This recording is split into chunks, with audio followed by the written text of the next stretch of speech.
trabajo consiste en analizar las repercusiones jurídicas que tiene la revolución digital a nivel tanto normativo como si esa normativa funciona de cara a los objetivos que persigue o que dice perseguir. Por ejemplo, hay una sentencia que ha salido última en relación con el consentimiento al tratamiento de datos a través de las cookies que se instalan en páginas web.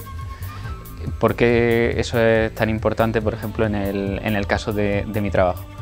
Porque diariamente nos conectamos a páginas web donde vemos anuncios que dicen: si usted continúa navegando, significa que acepta que le instalemos esas cookies.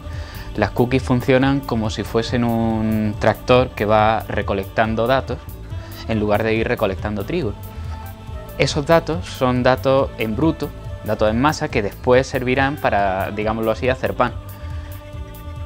Ese pan se produce a través de un algoritmo de procesado de datos donde se le introducen muchísimos datos y a partir de ahí obtiene datos inferidos que son los que realmente suponen una utilidad económica para las empresas de marketing, anunciantes e incluso partidos políticos.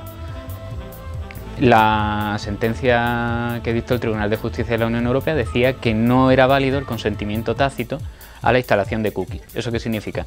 Que el mensaje de si usted continúa navegando significa que acepta las cookies no es válido. Tienen que preguntarte y tú tienes que clicar aceptando que se instalen esas cookies. Se da la circunstancia de que 3 días después la Agencia Española de Protección de Datos publicó una guía de cookies donde no sigue exactamente ese criterio de la sentencia del Tribunal de Justicia de la Unión Europea. Esa guía de cookies fue elaborada en colaboración con la Asociación Nacional de Anunciantes Españoles. El hecho es que, digamos, son criterios divergentes. Ese es uno de los campos de los que me ocupo. Otro ejemplo, digamos, cotidiano ha sido la modificación del artículo 58 bis de la Ley de Régimen Electoral General, que permite a los partidos políticos hacer perfiles de votantes en campañas electorales. Ese artículo tenía una serie de apartados, se impugnó el primer apartado, donde se decía que los partidos políticos podían elaborar perfiles en interés público. No sé qué concepto de interés público tenían, pero parece ser que el abogado del Estado en esa causa consideraba interés público saber cuáles eran los perfiles de votantes que iban a concurrir a las elecciones. El Tribunal Constitucional entendió que no y anuló ese primer apartado. Sin embargo, permanece vigente el segundo apartado que, salvando distancia, viene a decir prácticamente lo mismo, con lo cual los partidos políticos continúan pudiendo hacer perfiles, al menos desde mi punto de vista. Ese es, digamos, otro ejemplo cotidiano. Un aspecto en el que se encuadra todo esto es la llamada economía de los datos. La economía de los datos viene a ser la versión patrimonial de toda la normativa de protección de datos personales.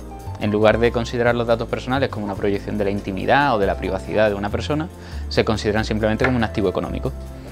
Un activo económico tan importante en la Unión Europea que actualmente supera el 3% del PIB de toda la Unión Europea en cuanto al flujo económico relacionado con los datos. Esto es mercado de datos, plataformas donde se intercambian datos, que para entendernos son muy similares a Amazon o eBay, simplemente que en lugar de intercambiar un libro o objetos de segunda mano, se intercambian grandes paquetes de datos. Todo eso, junto con las empresas que se dedican a los datos, compañías que están relacionadas con todo ello, mueve casi el 4% del PIB de la Unión Europea, según los datos de la propia Comisión Europea. Y el incremento de valor va al alza. Eso es una pregunta muy interesante porque cuando Internet empezó a tener importancia, a partir de los años 80, años 90, fundamentalmente con la popularización de la página web, que fue a partir del 93 cuando se hizo pública, surgieron una serie de debates a finales de los 90, a principios de los 2000, donde se enfrentaban dos tesis. Una que decía que para afrontar este reto global hacía falta una regulación global. Hay de hecho varios manifiestos, como el manifiesto Clutrain, etcétera, donde se defiende esta tesis. Vamos a hacer una regulación global para afrontar un problema global. Eso quedó también plasmado en una serie de normativas que han sido muy importantes, como las leyes modelo de Naciones Unidas para el comercio electrónico y para la firma electrónica, que han sentado un precedente muy importante que todos los países han acabado siguiendo en sus normativas nacionales o regionales e internacionales, como la Unión Europea. Lo que ocurre con esa tesis es que la eficacia práctica es muy pequeña, porque a la hora de negociar una ley o de imponer una ley mundial, los intereses y los consensos son muy difíciles de alcanzar. Entonces acaba produciéndose una fragmentación normativa de que cada país, o como mucho, cada región del mundo, tiene su propia normativa, como ocurre en el caso de la Unión Europea. Pero sí, es un problema global, como el medio ambiente, que en estos días estamos hablando bastante de él, que se afronta con normativas nacionales y eso da lugar a muchos problemas. Utilizo bastantes herramientas digitales. Es curioso porque cuando empecé a estudiar estos temas, la impresión inicial era que, gracias a que era un tema digital, pues con tener un ordenador me iba a ser suficiente y no iba a tener que moverme. Eso no es verdad. Pero dicho eso, sí que últimamente utilizo como materia prima muchísimas cosas que me encuentro en internet. Por ejemplo, sin ir más lejos, Twitter es una herramienta fantástica, o Facebook, son herramientas fantásticas para hacer capturas de pantalla y demostrar cómo va evolucionando la revolución digital, cómo va evolucionando la concepción social de esta en cuestión de detalles cotidianos. Por ejemplo, el día 7 de agosto de este año, Facebook cambió su eslogan y después de 10 años de implantación mundial de Facebook, decidieron cambiar su eslogan. En lugar de decir es gratis y lo será siempre, ahora Facebook es rápido y fácil. Esto tiene una importancia muy grande a efectos normativos, porque la calificación de un servicio o de un producto como gratuito significa que no tiene una serie de derechos que sí tendrías si pagaras por él. Pero aparte de eso, es también un reconocimiento de que los datos con los que nosotros entramos en Facebook o los datos que nosotros le damos a Facebook para poder después loguearnos en otra página web valen mucho dinero. Entonces no se puede calificar Facebook como gratuito si estamos pagando con algo que vale dinero. Y ese reconocimiento se ha traducido en que Facebook ha cambiado su eslogan después de 10 años en todo el mundo, sin dar explicaciones, por cierto. O en los anuncios de Twitter.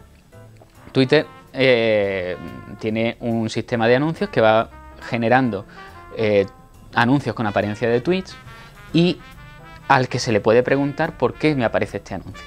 Lo que ocurre es que ahí la información acerca de por qué se gestiona ese anuncio es muy escasa. Dice, cuando preguntan, normalmente el post de información de Facebook, de Twitter, dice estamos buscando, o esta empresa está buscando potenciales clientes que sean varones, en mi caso, de entre 20 y 35 años que vivan en España. Cuando se da la circunstancia de que me aparecen anuncios relacionados con mis temas de investigación. Cuando he estado buscando temas de economía de datos me han aparecido anuncios sobre empresas que se dedican a esto. Y no es creíble que la razón sea que están buscando varones de entre 20 y 35 años en España, porque hay muchos. Entonces, el sistema de información acerca de por qué te dan determinados anuncios es muy opaco.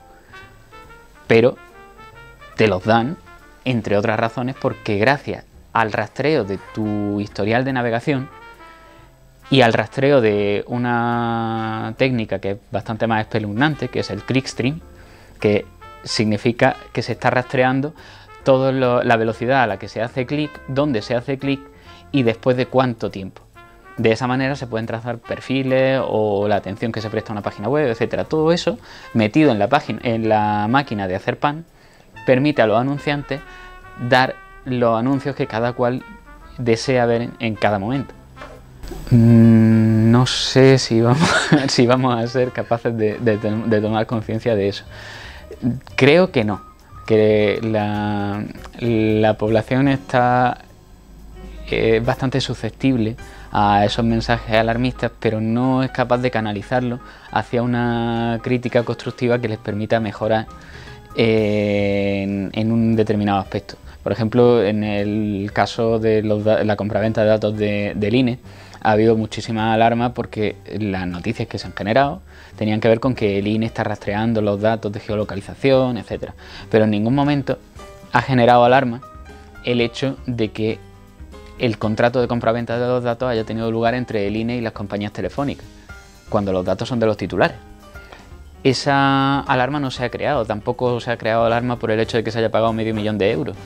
Se ha creado alarma por la vigilancia a la que teóricamente el INE iba a someternos, que siendo posible, porque se trata de datos anonimizados y no anónimos, es bastante poco probable en el caso del INE, cuando sí lo es a través de todas las aplicaciones gratuitas que nos descargamos, o aparentemente gratuitas que nos descargamos, etc. Entonces, al menos a día de hoy no me da la sensación de que exista una sensibilidad suficiente en la población respecto de lo mucho que valen los datos. Sí que es verdad que está creciendo, pero aún le queda mucho por crecer para que se materialice en una protesta tangible.